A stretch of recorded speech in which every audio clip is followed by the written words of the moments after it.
2 تومن پول بهم قرض میدی؟ من تا 30 سالگی از بابام پول نمیگرفتم، پای خودم وایساده بودم. برا 1000 تومن کارگری کردم ولی دستم تو جیب خودم بود. از صفر شروع کردم، عرق ریختم برا پول. پسر اکبر آقا مغازه زده، در دکون وای میسه، خرج ننه باباشم اون میده. اون وقت تو الدنگ نشستی اینجا تنه لشتو انداختی، از من پول میخوای. چرا میزنی؟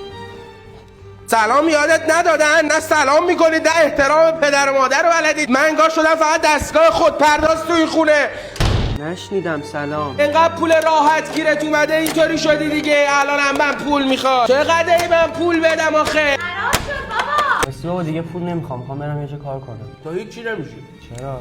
بعداً به حرفای من میرسی. پسرم من ازت معذرت میخوام. اگه تا الان بهت پول ندادم به خاطر این بود که نداشتم. برات یه پس‌انداز آماده کردم که زندگی تو باهاش شروع کنی، کارتو شروع کنی. اگه میخوای ماشین بخری ازش استفاده کن. 50,000 تومن؟ 10,000 تومن هم 10 سالگی بهت دادم، خوراکی خریدی. دلار اون موقع 2000 تومن بود. 17 سالگیت گوشی برات خریدم 5 میلیون. دندونت رو درست کردیم، هزینه‌اش خیلی بالا شد. احترام تو این خونه معنا نداره. اون پولو میگیرم ازت ها.